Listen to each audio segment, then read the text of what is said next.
This is the internet court of truth and lies. Its purpose is if you've got something that you think is the truth, that you believe is the truth, or you have something that you believe is a lie that might be in the media, then you can take your dissection of whether it's a truth or a lie to up to 8 jurors, and they can give their dissections. And the dissections are in the form of answering 8 verdict questions.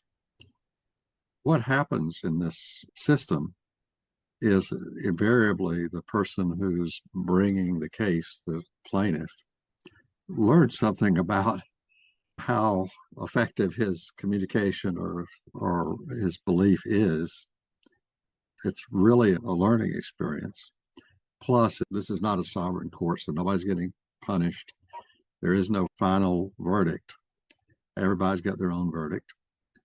This is an enjoyable thing because there are no people who are getting hurt by these courts. In this particular case, I'm the plaintiff. I'm a computational cognitive neuroscientist, which basically means that I'm an AI guy who happens to also have a PhD in cognitive science, which is a form of psychology. I've been doing essentially AI since around 1968 or 69. I published my first paper in that area in 1973. One of the things that I know about are some things that psychologists would know about, which is things like Freud. Freud had a idea that he developed from his practice back in the late 1800s, that a lot of what goes on in people's minds is unconscious. We know today that Freud was right. Back when I was being educated, there was a big question as to whether he was right. There was a lot of people threw Freud into the garbage can because they said, you're conscious of everything. We now know you're conscious of a very small percentage of what your brain is computing every waking minute. Freud was right. In this particular case, I'm saying it's true, hypothesized by Freud, that the vast majority of brain processing is unconscious. In Mendaciology, which is the study of lies, which is what I've been doing for a few years now as a computational cognitive neuroscientist, we actually observe factual evidence for why Freud had vastly underestimated the amount of unconscious processing. This is a classic Freudian diagram. It's been around for a long time. What I chose to discuss about Freud was one of his most famous distinctions, which is between the id, the ego, and superego. Most people don't actually know what Freud meant by those three things. One of the fun things is to tell you what he meant by them. If you look in this diagram, there's this sort of notion of conscious, pre-conscious, and the part that you can't see below, the deep sea there, is unconscious. He saw the person as a kind of an iceberg, where the ego is reason. That is the part of what your brain does that figures out what reality is, how to interact with reality, your everyday things. When you're cooking dinner, your ego is very much involved. When you're talking to people factually and so forth and so on, your ego is very much involved. And that's your ego. That's the part that deals with reality. The id is the part of your brain processing that's concerned with how you're feeling to yourself. So the id has to do with inward-looking perceptions about yourself. There's a question as to whether the id is looking at the conscious or the preconscious. And what Freud said was the id is really looking at unconscious things that are going on. For example, a lot of the unconscious processing around an emotion, for example, might be processed through the part of the computation in your brain that has to do with the id. The superego, which Freud is brilliant on, is essentially morality, your sense of morality. It's the thing that drives you to do the right thing at a given time and recognize what the right things are and so forth and so on. You could argue that from a Mendaciology point of view, that the superego is what gets very involved in deceit. And in Freud's sense, the superego came in a lot on people's dreams and so forth and so on. And he had to dissect the superego to figure out all the things that were going on in people's brains, including the id type stuff that would be generally invisible because the ego and the superego are in the conscious world and the id is really not in the conscious world. This is the standard Freud. If you ever read Freud, when he goes into this, he's brilliant. It's a wonderful read. It's worth reading. But we now know is that Freud really underestimated the amount of unconscious processing. He identified unconscious processing. If you read him, you'll see that he had very restricted senses of that. For example, in your eyes, your retina are neurons, back of your eyes, and they're processing data. You could argue that this is id, but when he talked, that kind of processing was just not in his vocabulary. But if you counted the number, each retina in your eye has 100 million neurons in it. That's 200 million neurons for two eyes. So there's quite a bit of unconscious processing going on there. He never referred to it. He never tried to make his case that way. He made his case based on this whole field of psychoanalyst. What I've argued is that there's a lot more to this. And in Mendaciology, you can see it, and you see it in speed. One of the things that I talked about here in this article is that things like lies are things that we understand very quickly. And you don't really need to be taught truth and lies. It's something that just comes naturally to people, and it's very quick. That's processed this extremely fast. Whereas things like his id, ego, and superego, okay, or one of the examples I got was mathematics, just learning those things and understanding the distinctions among those things, and the things in mathematics or the things in Freud's tripartite system, takes a long time before you begin to really appreciate what he's saying. And it takes a long time to figure it out. Freud was famous for putting women on couches and helping them deal with their dreams and so forth and so on, because it took a long time for him to dissect what was responsible for what in terms of what the id component of what the person was experiencing, or the ego component and the superego components, and how they work together. The person took a long time. This says this is not a core computation in the brain.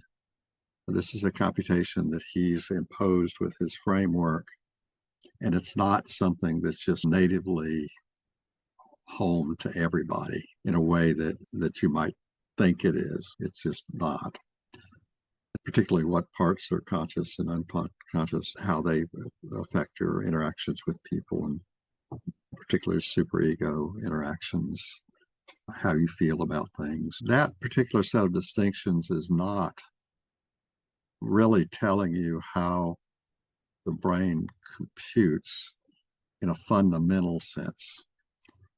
But lies are, because when you're listening to something, you quite readily will detect that something is a deceit or the truth, and it will happen very quickly.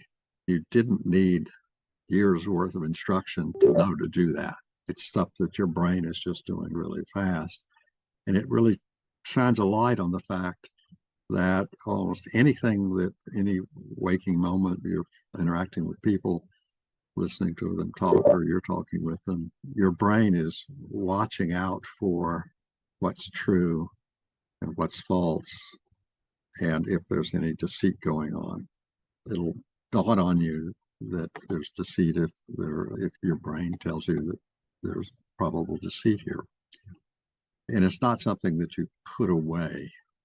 So even if you're in a situation where you're talking to somebody who's trusted, you'll detect something that you might believe is a deceit, might not do much with it, but you'll detect it really quickly. This is telling you that there's a lot of unconscious processing that's going on, and it's massive. It's not a small amount. In this paper, I said the iceberg doesn't really communicate the meaning of id, ego, and superego. I found this picture of a elephant seal and a pup on an ice-covered island in the sea. I said, this is a better description of what the ego and superego is. The ego is the relationship between the elephant seal and the icy environment and the ice environment in the real world. The id is what's internal, the elephant seal's view of its own internal state.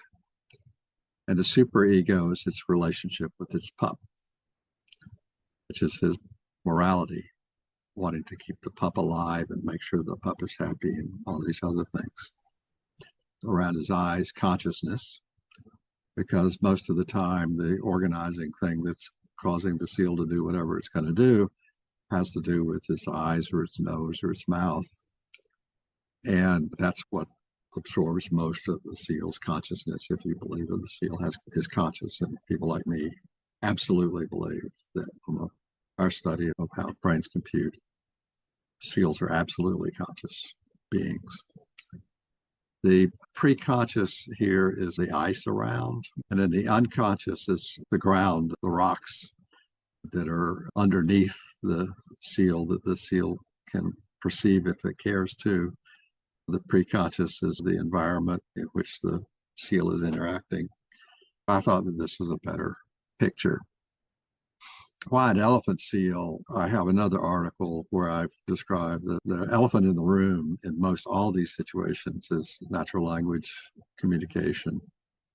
In my particular subfield of computational cognitive neuroscience, I don't study how neurons chemically interact with neurons.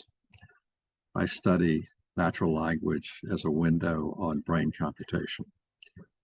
What we find is that natural language gives us the clearest view that we can have about how all neurons compute. It has to do with exactly what we've just been talking about, but it has to do with 2,000 years worth of understanding our human natural language is what you can observe in your own interpretation of language. You can always say, does this sentence make sense? Why an elephant, for example, is a sentence. If you don't say, I have no idea what why an elephant means at all, probably don't speak English. There are cases where you won't understand it at all if you don't speak any English. But if you speak English, why an elephant makes sense to you. And you can observe that it makes sense to you. That's a real observation. That's a direct empirical observation. That's 2,000 years worth of natural language studies, which in language is called structural linguistics. It has nothing very much to do with linguists who learn how to translate from one language or another, teach another language to somebody. It has everything to do with analyses of how grammars work, how languages are all structured, and they're all structured fundamentally in the same way, no matter what language you speak. And we know that now. most people can't learn more than 3 or 4 languages at any given point in their life. With thousands of languages out there that humans speak, there's this question of how can we know that all languages do such and such? The answer is that we pose these things for hundreds of years now to people, and we find that yes, these things that we believe are universals in language are in fact universals in language. We now are at the point of saying we understand these things well enough to be able to say these things are universals. The guy who really came out and said this in a clear way was in the 1950s, and it was Noam Chomsky. That's my case for unconscious. By the way, Chomsky had something called surface structure languages, which is the language, the words that you hear, and the intonations and the hand waving and so forth and so on. The surface structure, and deep structure, which is the interpretation of that language in other language terms, in the same language terms. And there was how you could paraphrase or translate to another language, and so forth. He never could get deep structure figured out. The reason we believe he couldn't get it figured out was he didn't have a computational understanding of the amount of computation that's unconscious. He intuitively knew it, but he was not a computer programmer. He was not somebody who understood stuff computationally. And he never was. He was a very good structural linguist who understood other languages. In this case, my argument says basically that Freud was right, and he was righter than anybody gave him credit for being, that most all the computation in your brain is unconscious. And Mendaciology gives you a direct way of viewing it, of seeing some unconscious processing. Once it's pointed out, you say, yeah, this means that my brain's been computing on things that I didn't think it was computing on. So I want to go over my verdicts. And I said that is it the truth? I said yes. We're now 20 years into testing our hypotheses around this. In recent years, we've been able to observe this in the brain by activation patterns, which are neural actions going on in brains of living individuals who are doing tasks in things like an fMRI machine or EEG, where you see these little skull caps with these little electrodes around skull caps. fMRI, there are these loud noises and you're in this box. And the EEG is just have to wear a little hat thing. And we can see the computations that are going on when people do different things. So we watch the unconscious processing taking place, and we see it's much more massive than anybody suspected before. The fact that we can see it makes it massive. Is it the whole truth? I said yes. This is a major finding of Mendaciology. It's a further confirmation of what we see in the fMRI studies, the EEG studies. Freud was identifying this kind of stuff. Is it nothing but the truth? I said yes. Again, this is science. Plus the deceit. I said there's no deceit. I'm going to do a trial next week, which will, I think, surprise some people on just how little deceit there is in saying any of the things that I've just said. Is the deceit or truth intended? I'm the plaintiff, and this is the truth to me. I believe that this is intended. What's the motivation behind the truth or lie? It's to be informative. I think that most people don't realize how incredible their brain is, the stuff that goes on between their ears. The processing mechanism that's between your ears puts any of these big AI systems to shame. It's very precise, it's very quick, and it's very well organized. It's not just a mushy brain thing that we grew up hearing about. What's the social acceptability of the truth or lie? because it's science. I find this totally acceptable. That's my excuse. I agree with Freud. It's extremely important that people do not underestimate what their brain is computing every waking moment. So one of the things that you should not do is underestimate what your brain is doing, no matter who you are. You're much, much smarter than you think you are. If you're like me, I don't think I'm that smart. If you think you're brilliant, like certain other people, you're probably not as brilliant as you think you are. What label would improve the social acceptability of the truth or lie? I basically said no label needed. I think this stuff stands on its own. I think that this whole thing was a very great addition to our knowledge about, even though it was there's some aspects of it that are not so good.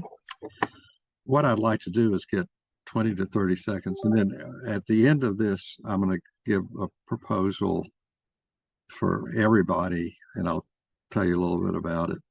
Right now, let's just go through the 20 or 30 seconds for each of the jurors to give a summary of their verdict.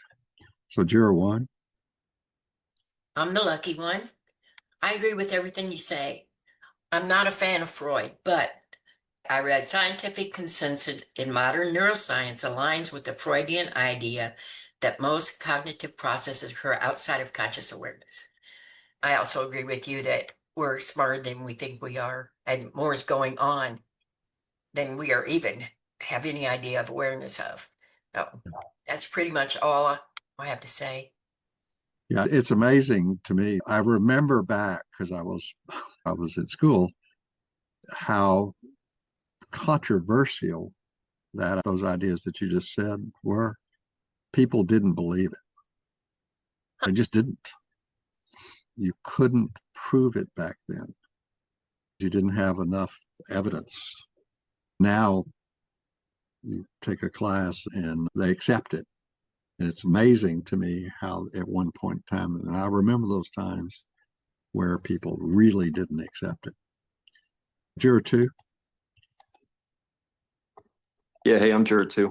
I agree with the underlying premise. I think Malcolm Gladwell covered this really well in his book Blink, which, because he used so many simplifications of the larger concept, you'd probably call him a liar. But the premise is there. I do, however, disagree with you on the idea that people are smarter than they think they are. The fact that you have the capability for subconscious computation is meaningless if you don't have the conscious capability to apply it. So you can have a ton of subconscious capability, but if you can't actually apply it consciously, you're not smart. That's just the way it works. You have to be able to do something with it. So smart's the wrong word for it.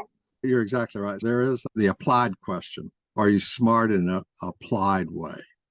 If you don't have an applied way, you can't be smart, because there's no way to measure something that can't be produced. My argument is that if you can just walk, or you're doing a lot of interesting computation, this walk around in a room and not hit the walls.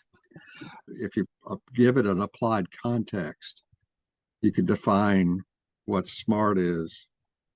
That's a certain type of smartness.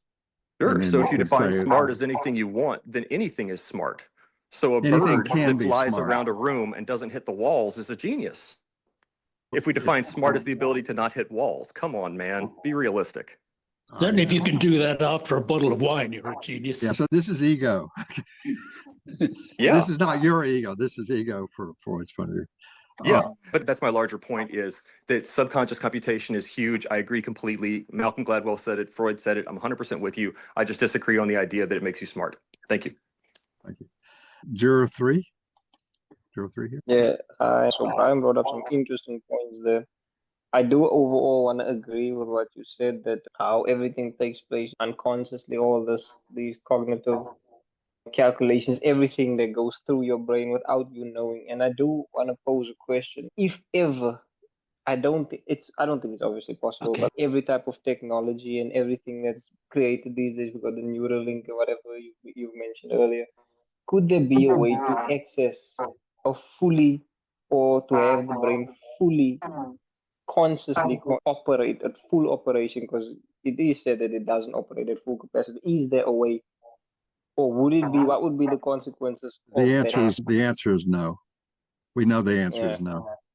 We know the answer is no. If your whole brain started cooking, right now, a very small part of your brain is involved in any waking activity. It's a huge amount of computation, giant amounts. Right now, your brain uses about 25% of the energy that your body expends, but that's only 10% of the brain. If all of a sudden the entire brain started computing, which we know is not possible, your brain would cook. It would turn into a ham steak. It just can't happen. Your brain very carefully takes care of that. It's watching the temperature and the blood flow and all this other stuff and carefully manipulating it to keep your brain from cooking. Because you could cook your own brain if the brain weren't set up the way it was set up. And we know that the power use of the brain would be so high that your brain would just cook. So the right answer is no. Juror 4? That's me. My brain, it just, the way it does, when you was just sitting there talking about the brain cooking, that's what I feel like 24 hours a day, some days, that my brain is just, it's like it's boiling over sometimes, and then the other times it's baked, crispy fried, and then the other times it just you would be surprised that other people have similar experiences all the time. Yeah, but have they had multiple traumatic brain injuries though?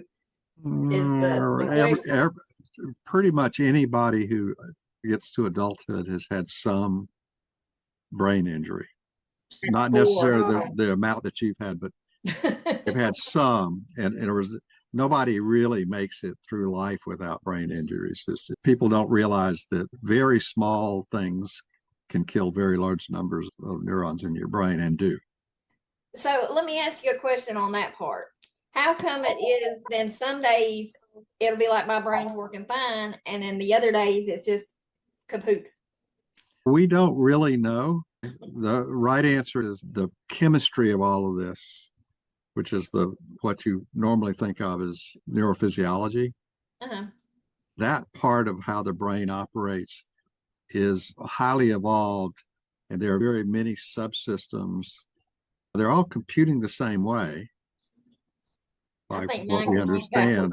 But what will happen is some subsystems will not operate correctly because of ion imbalance. I don't want to get into all this. Ion channel problems and so forth and so on. And in a particular part of your brain, there'll be a blood flow problem that's temporary, or you'll hit your head and it'll kill 1,000 neurons or 1,000,000 neurons, and you'll have a temporary outage, or you'll just not get enough sleep. We know that all animals sleep. There is no such thing as an animal that doesn't sleep. And we know that sleep is associated with keeping your brain operational. Yeah. Other than that, I agreed with you, and I mean it makes sense. A lot of it does. So Juror 5? Yeah, sorry, yeah, that's me. I was excited at the thought that maybe we'll be discussing the Krell from Forbidden Planet and Monsters of the Id, but we didn't really cover that. There are some great books. The movie, Forbidden Planet, is really, I recommend everyone to go and see it. Yeah. But I do want to say things like, people are no good at detecting liars. We know this. Even experts have trouble. Because go ahead. Even experts have trouble, and beating lie detectors is quite easy. You don't have simple training, and you can do it. Salesmen, for people, know how to get around all the kind of inhibitions that people might have. Detecting lies is not what we're good at, unfortunately. We want to imitate people, given whatever it is that they're doing. We want to join in. So my argument is that you think you're not good at it because the liar is very good at lying. Okay, because people are good at it. Actually, people know how to lie effectively and not get caught. I actually reverse the argument back to you and say that you're just making my case. Okay, I thought you might say that. So I posed a question: what happens when we lie to ourselves? Oh, so that's the end. Sorry. All right. Okay, anyway, I'd like to make a more serious point, though. I have a great psychologist friend who's a sleep expert, and he just simply says he just wipes his hands of the rub or washes his hands of the unconscious. He doesn't know what it is. He doesn't have anything to do with it. But what I think is that we underestimate the amount of computation that's going on in the environment around us. Yes. And I think if we didn't have that to help the brain out, then the brain would certainly have to overcook, because it's just there's too much to do, there's too much to calculate. And we know this from sensory deprivation experiments. People said they go absolutely crazy. We need the environment to help us out here in the calculation. So I actually think that undermines the importance of the unconscious, but that's just me. I think that's an extremely valid point. The regularity in the environment really helps. Yeah. And the regularities that give your brain something to think about is important. But my argument is I reverse that one too and say that's also why we believe that the amount of computation that's going on inside your brain is much greater than most people think. So Juror 6. I was focused a bit more on like the self-deception part of the entire article, because I thought to myself that, essentially something is not the truth, but if you tell yourself that this lie is indeed the truth, and if you tell yourself enough times, you eventually come to believe it. And like you mentioned earlier, there's some people that are so good at lying, they're able to deceive others with ease. What if you are that person and now you basically live in this world where you're just deceiving yourself the entire time, and you enter this new found state of delusion, and it becomes a constant. What if you are that person? I think that's all true. Again, my argument is that's more evidence for there's a lot of unconscious processing going on. What happens is there's actually a great book by a great psychologist named William James. And the title of the book is called Habit. He wrote it in 1897 or something. It's a very short book, but what he argues is that you can convince yourself of anything. And you do it by establishing mental habits, ways of thinking about things. He uses real habits to illustrate what your brain can do to itself, which is a really interesting book. I recommend that. I'm sure there are free copies all over the world. It's called Habit, and it's by a guy named William James. I know of nobody who's really had a negative description of James, that this particular, actually any of things that James wrote. So Juror 7. Hi. So before this, I actually had to watch a whole YouTube video on a TED Talk on explaining the whole, just that you just explained. Ultimately, I would come down to my summary in saying that Freud was right in much of our brain's processing is unconscious, but modern science supports the idea in a much more broader sense of cognitive sense. Not exactly in the way that Freud originally described it. And I think with the previous juror, I think me and him dived down the same whole of the argument of deception within the article. The deception shows that many of our mental processing involves in deciding whether to lie or tell the truth. That happens almost automatically, but it does not directly prove that Freud's entire theory of the mind was right. Yeah, thank you. Yeah, and I agree with you. Like I said in the paper, I could criticize Freud. It would take me about 3 seconds to get into it, and I could rip him up. But I choose not to, because he was writing this stuff in the 1800s, and that was in a time when nobody thought there was an unconscious. And he had some really fundamentally great observations and could give you evidence for it. But he focused on these women and his practice. He came up with some things that are just absurd in the extreme. Somebody's laughing. Juror 8. Hi, so I feel like I do agree with the last two jurors as well. And I basically just feel like I agree with Freud about like how the unconscious mind works when it comes to thoughts and feelings and all of those things.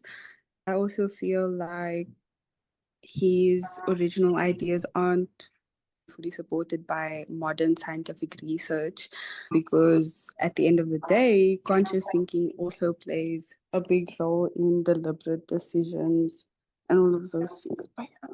Yeah.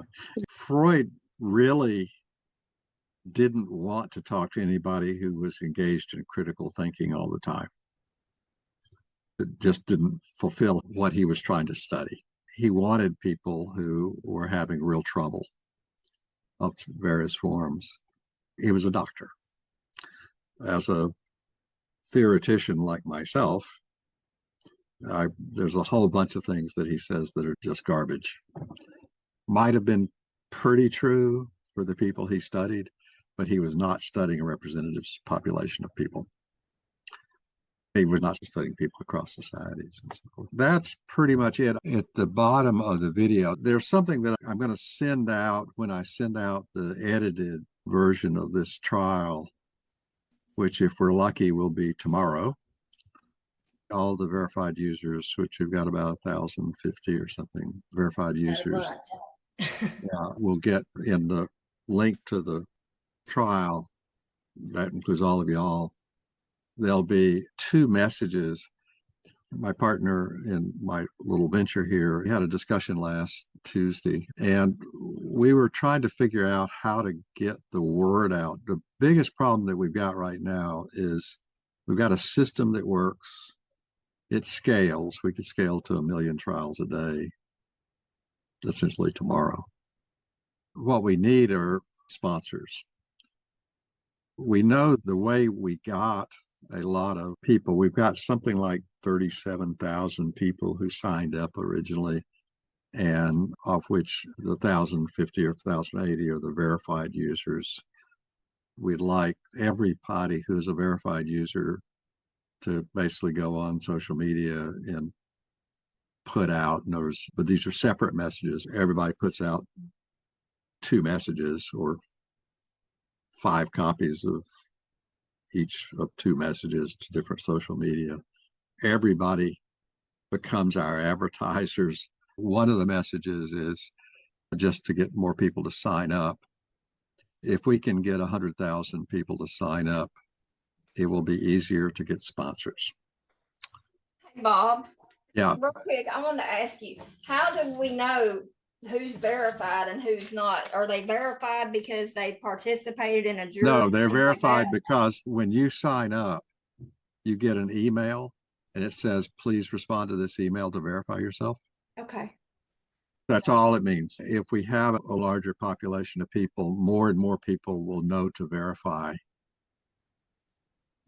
We understand all this, but the key is that one thing to do now is to go ahead and get a lot more signups.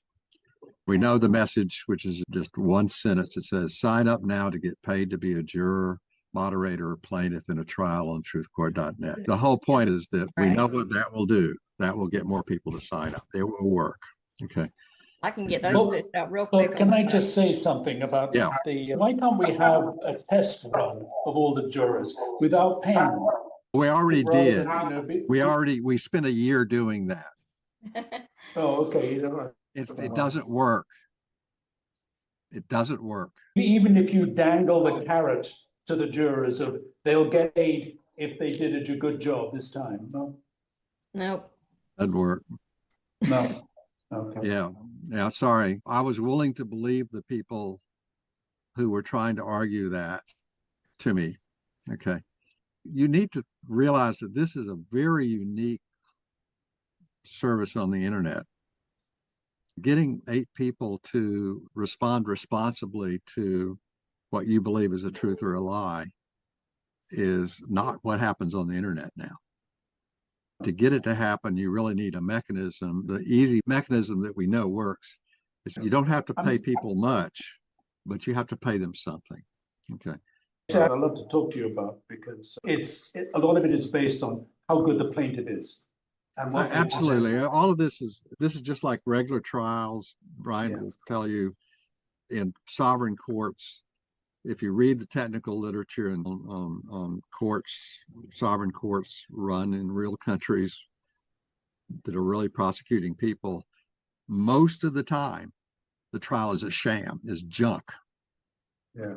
And the person who's convicted is, for want of a better term, convicted wrongly. The punishments are not correct most of the time. The fact that truth court has flaws, tell me something surprising. Yeah. Okay. It will always have flaws, but in the aggregate, it will have great benefit. The key, it always needs to be improved. That's absolutely true.